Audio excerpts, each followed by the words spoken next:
What is the greatest RPG of all time? That's what we're here to figure out today. I honestly don't know. I Googled it. Let's take a Google.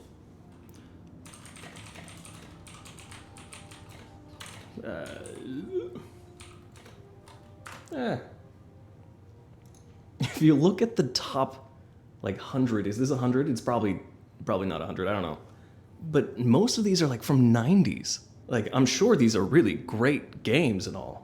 But are you trying to tell me that in the past 20 years, game developers haven't figured out RPGs? I don't know, I feel like we probably have made some progress. My goal, honestly, is just to figure out how accurate is this. I want to find the greatest RPG. Looking at IGN, it could be me. I love RPGs, but I've never even heard of Planescape. You could see it's D&D and everything, but I don't know anything about this game. It's from the 90s. What if this game is just amazing and nobody's talking about it? Is Secret of Mana really the 7th best RPG of all time? Who's measuring this? What's the score? So in my mind, I feel like there's really 3 methods of rating things. We could do a score of 1 to 10. We could do a score out of 5 stars. I mean, those are popular choices for how to rate things, but I think there's a better way. I think that the way to rate games for the modern audience is to see how do they compare to Skyrim. Skyrim. A 11 to 13-year-old game?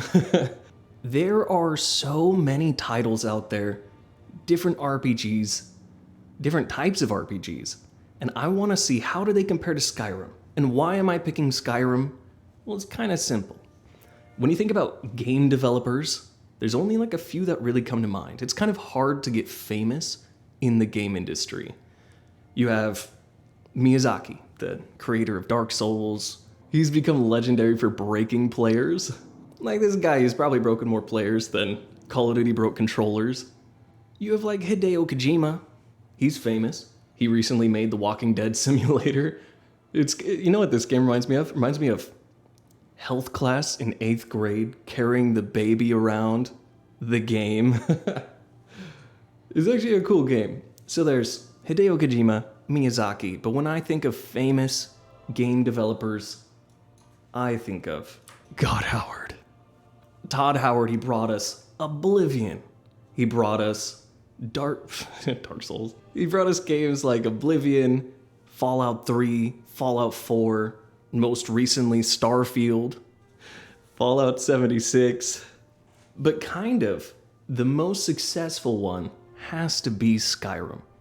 Look at this.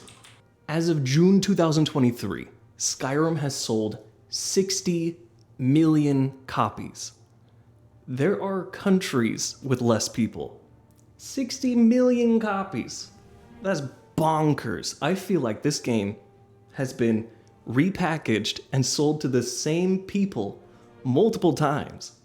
You see, Skyrim came out on Xbox 360, PlayStation 4, or was it PlayStation 3? I'm gonna look that up. PlayStation 3, I was wrong. So it came out for Windows, PlayStation 3, Xbox 360 in 2011. And it was widely successful.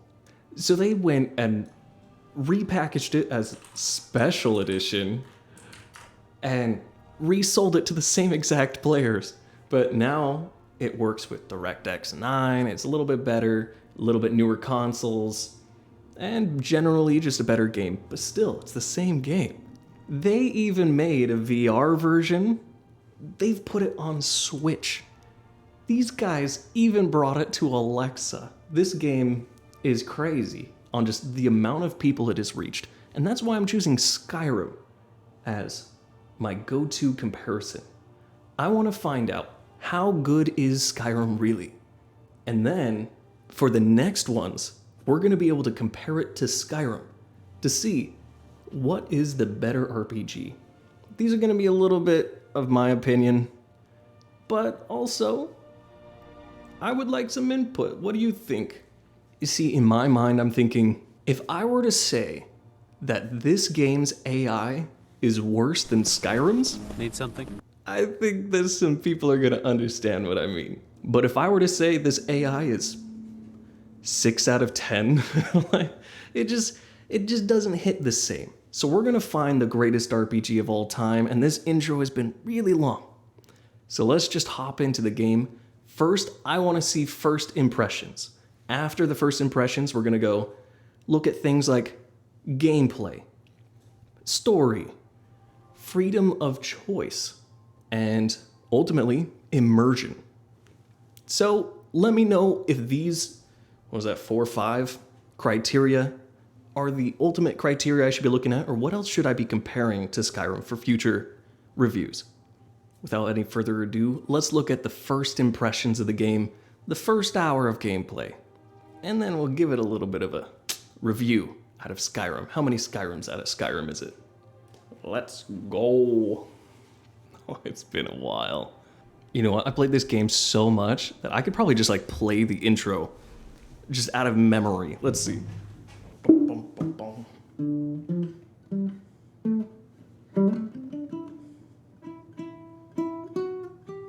Okay, I think I got it.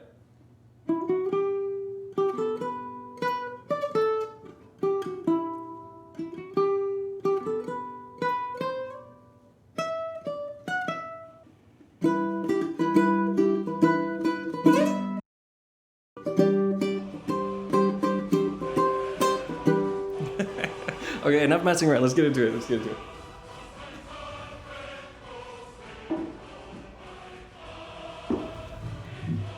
All right, first impressions. I'm gonna be playing this keyboard and mouse. It's been a while. Where's my mouse? Oh. Oh man, okay. Man, the game's so old that if you have a controller plugged in, it just doesn't even give you the option of keyboard mouse. That's so fun. Let's give a little light on the side. Ah, that's better. Oh, the intro.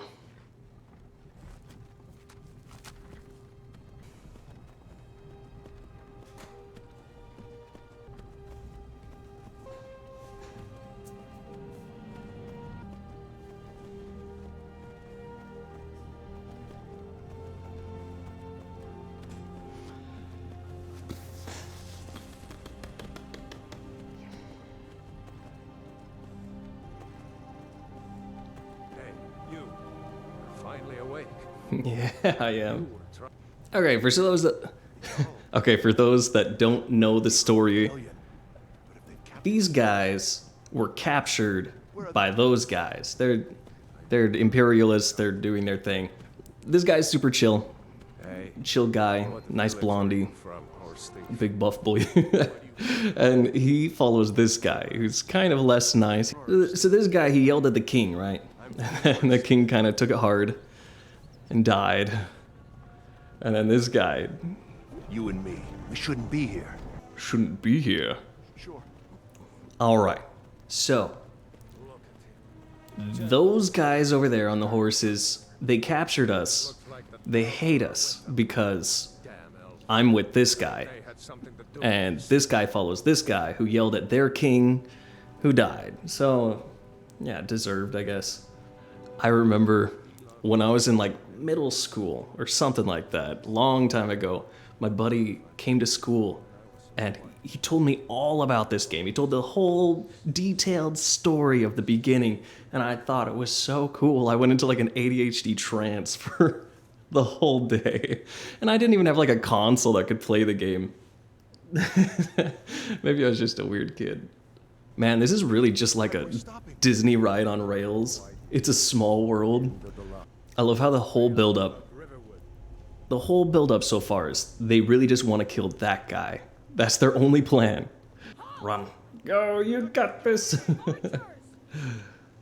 Oh, Anyone else feel like running? how dumb. We shouldn't be here. You there. Step forward. Who are you? Ooh, our first real decision in the game. The most important one. Which race of female are we gonna be? Something that's really, I've always admired about Skyrim and just the Elder Scrolls in general is the options of what you can be. I mean, there's not too many. I know there's some other games that have more, but It's a solid collection.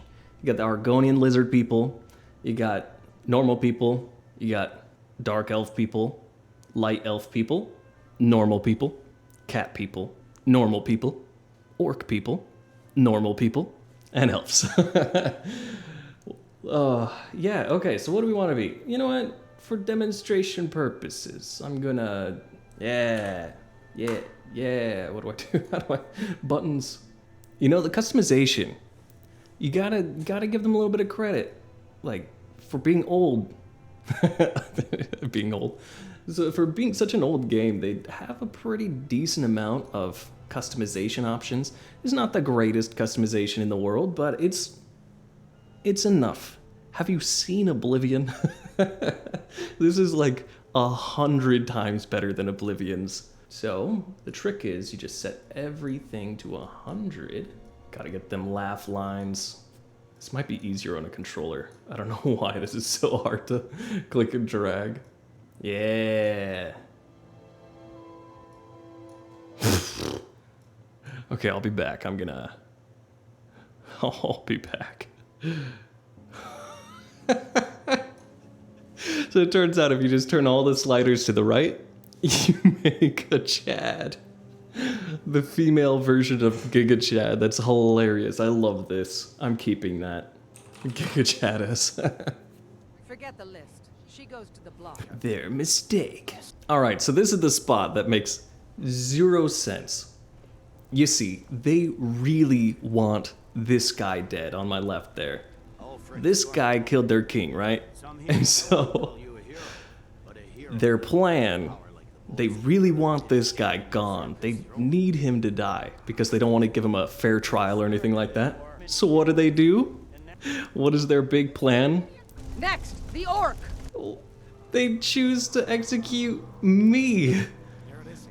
I feel like they got priorities here, right? Next, prisoner. But oh, they triggered my trap card. You see, I'm part dragon or something like that. Oblivion is that? Sentries. What do you see? Yeah, get wrecked. Teach you guys. All they had to do was just to execute the one person that they wanted dead. All these problems would have gone away. But the legends be true.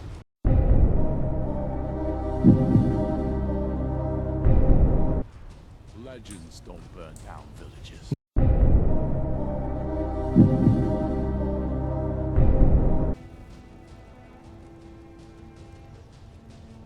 Now! The writing and the delay between the sentences, just top notch. It brings me so much nostalgia.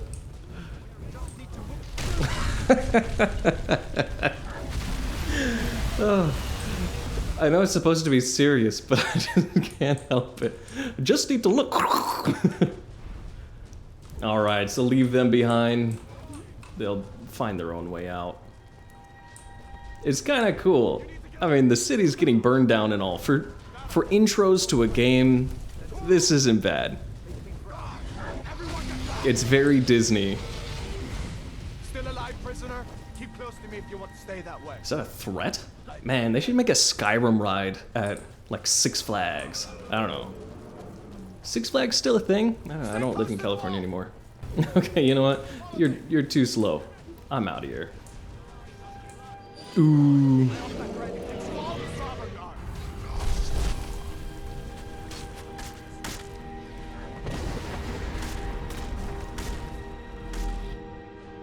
Nice. Okay, so we made it inside. I think it's funny. You're supposed to be able to make these big decisions in this game, and it turns out that it doesn't really matter what decisions you make. If I were to go with this guy, or if I went to the other guy, it ends the exact same. Yeah, just take it all. To prevent this video getting too long, I'm just gonna play through this spot and then give my ideas about it later. Let's talk gameplay. When it comes to combat, it's kind of simple. You have your right arm and your left arm. These are flipped in real life.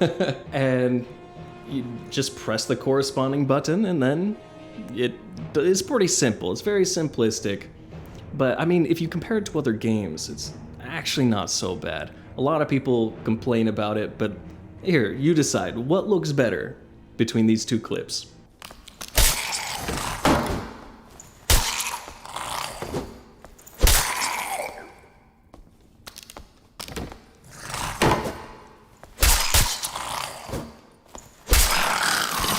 One is up and coming, dark and darker MMO, whatever you call it. It's not an MMO, little dungeon crawler.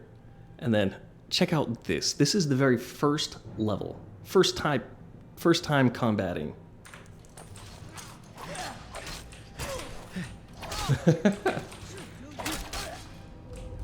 Do, do, do.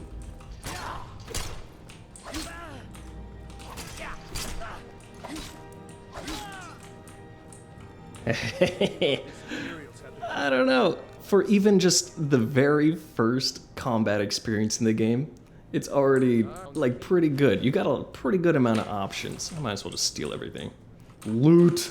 One thing that I really appreciate about Bethesda games like this is you can take all their items, everything that they have on them, you can take it, you can sell it, do what you want, wear it. You see somebody having something, you can just take that thing they have. I appreciate that. That makes me happy. Stormcloaks, filthy traitors.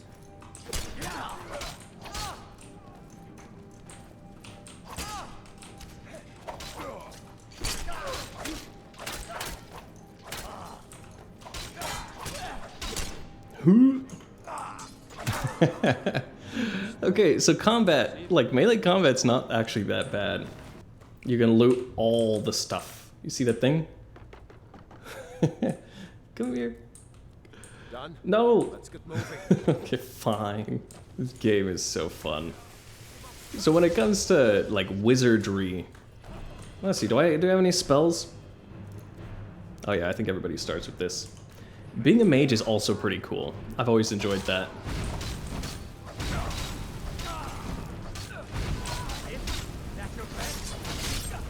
When it comes to like magic in this game, it's pretty decent, especially for the time when the game came out. And I would say it holds up pretty well for today's standards too. There's not a lot of games that do like multiple magic at the same time. See, I can have magic in one hand. Oh, whoops, didn't mean to do that. I can have flames in one hand and then healing in the other. It's so cool. Lockpicking mini games. Expert.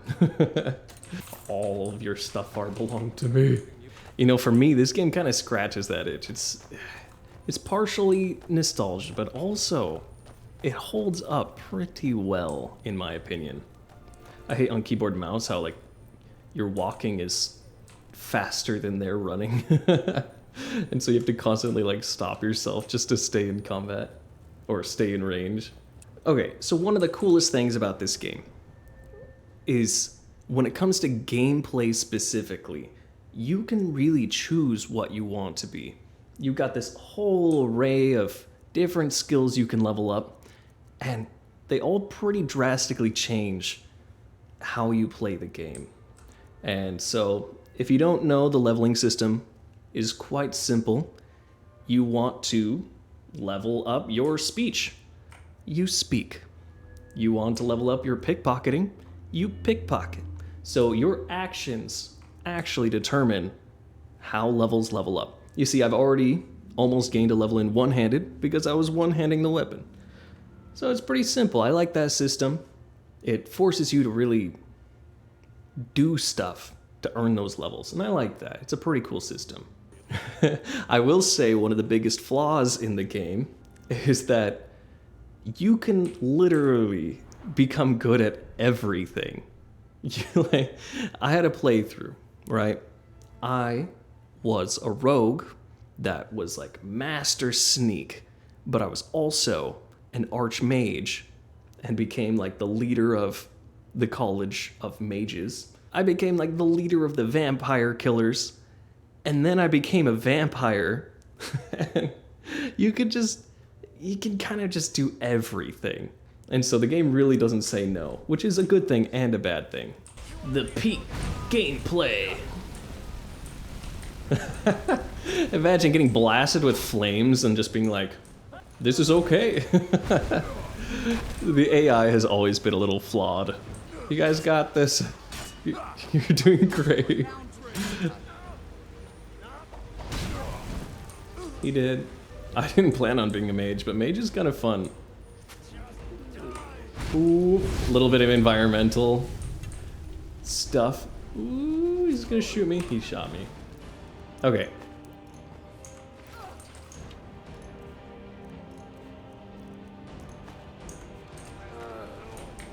Now it's sneak time.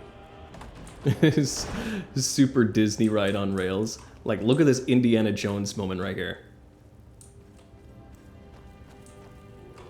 Oh, oh, they broke our path. That's so fun. So, you make your way through this little Disney ride and you finally come out to the mountains where your journey finally starts. One thing I find really cool about this, though, is that you got mountains in the background, right? You could immediately, right after this tutorial intro, just go run to that mountain. It's pretty cool. I think that's a major win for this game. I think that sets a pretty cool standard. Not every game, of course, is designed to be open world, but for open worldness, that's pretty cool in my opinion. This world is honestly, it's pretty big. Like, as far as maps go, it's one of the bigger ones.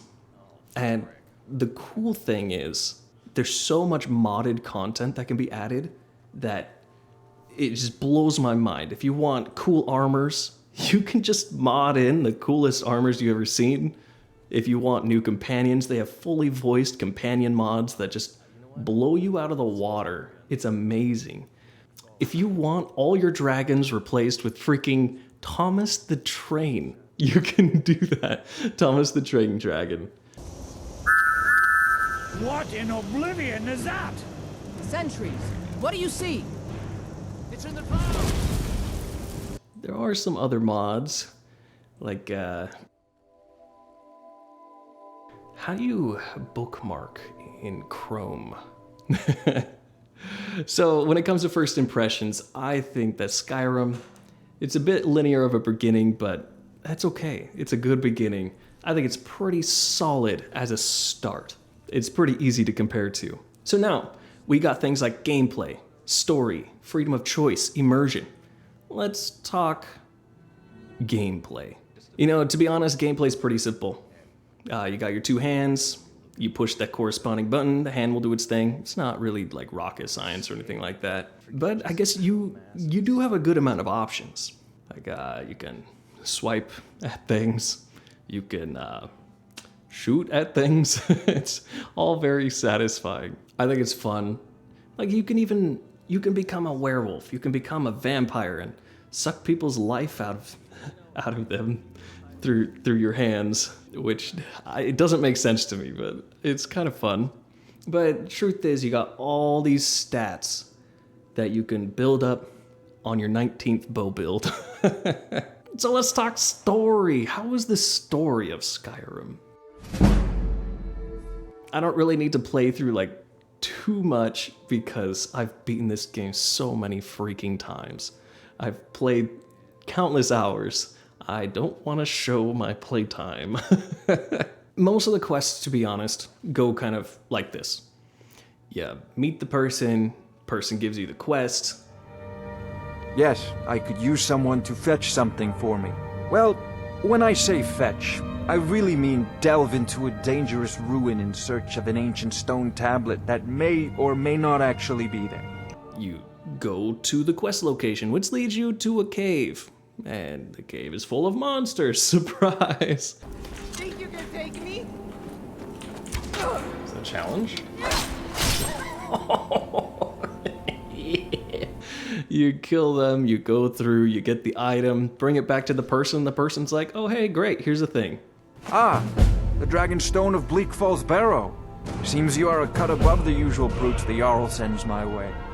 That's 70% of all quests are going to be pretty much like that.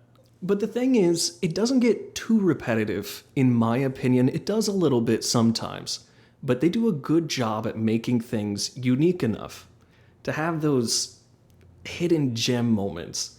Like some of the quests, the caves are pretty cool. To be honest, I played this game so much, and it wasn't for years after I started playing that I actually beat the game, just because I found the side content so much more enjoyable than the actual storyline. Like imagine, would you rather be pickpocketing strangers or being a crazy assassin or being the leader of the mage guild? Or would you like to climb to the mountains and do voice lessons with a bunch of old guys? I don't know. The story's pretty cool, but I appreciate the surrounding story more than I actually enjoyed the main story. Also the DLCs. The DLCs go hard. I liked the DLCs. I actually like the DLCs way more than the normal story. You do have some good choices, so let's just hop into freedom of choice. How is the freedom of choice in this game? So like I mentioned earlier, your first kind of real decision is, do you want to go with this guy who's an Imperial or this guy who is do you want to go with the Imperials or the Nords? The guys that trapped you or the guys that are trying to escape? And so that's like your first real decision in the game. But it turns out, doesn't matter. You go with them, you go with them. They both lead you to the same outside of the cave. They both have family inside of the next town immediately out of the cave. My sister, Gerda, runs the mill in Riverwoods, just up the road. And both of their families ask you to go to Whiterun to talk to the Jarl. And so, a lot of the decisions you make almost no difference in the end. Like, you could say yes or no, it's pretty binary. Like, do you want this? Yes. Do you want that? No.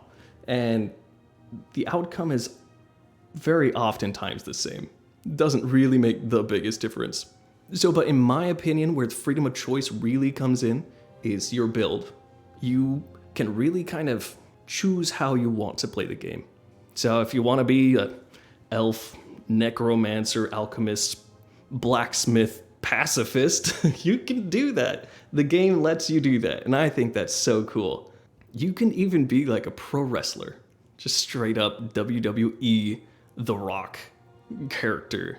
The game doesn't tell you no. I said this earlier, and I'm gonna say it again. It's a good thing that they just give you all these options, but also you don't have to specialize, and so it's very easy to become overpowered in this game. And so that is a good thing and a bad thing. Like if you wanted to, you could just take all the cheese wheels. You just hoard all the cheese wheels. They're all yours. You can do that. What is everybody looking at? So when it comes to freedom of choice, it's all right. I'd say one Skyrim out of Skyrim. It's pretty decent. So let's talk arguably the most important thing of all. Immersion. So let me paint a scene for you. There I was, a thief, upstairs of my unsuspecting victims. I could hear their movements and idle conversation. I had already taken almost too much to carry. The soft candlelight flickered across the walls as I picked my way into their master chest, holding what I suspected to be their most valuable goods. I could hear footsteps on the stairs. It was now or never. I opened the chest and gathered my loot. Sounds rewarded me as I had just leveled up. A token to my progress. I turned around to... I don't claim to be the best blacksmith in Whiterun. Jorland Greymane's got that honor. The AI, man. What is with Skyrim AI? It's on a new level. So funny. The AI is miles ahead of Oblivion, but I'm not reviewing Oblivion right now. When it comes to Skyrim, the AI can be really awesome or really terrible, and it leans a little more towards the terrible side. You have conversations where somebody will start the conversation, be like, I need this thing right now. And then they'll just pause. And then they'll answer, I can't get this to you right now. It's so good. And so you can just have the most amazing, most immersive mission of your life and then immediately get taken out of it. When it comes to immersion, I'd say it's one Skyrim out of Skyrim. Could be worse. So bam! Skyrim, right in the middle. In the future, we're going to be comparing all future titles to Skyrim. See, can we find the greatest RPG of all time? So, the real question I want to ask, is Skyrim the greatest RPG of all time? Well, according to our chart, yes. Yes, it is. Sorry, guys, there's nothing I can do about it. It's the only one there. It's like, not much I can do. Like, what do you expect? What's the next game? Guys, what's the next game? What game can we compare? Let's do this. The real question is Skyrim gonna stay at the top? I hope you'd enjoyed this one. We're gonna be going through oldies, new ones, all the RPGs, the greatest ones. We're gonna find some indie games. We're gonna find some really niche titles. We're gonna get some awesome content in here, and I'm gonna be so happy if you join us. I'll catch you next time. Peace. Bye. This game's like 1,000,000 years old. How do they... What is going on?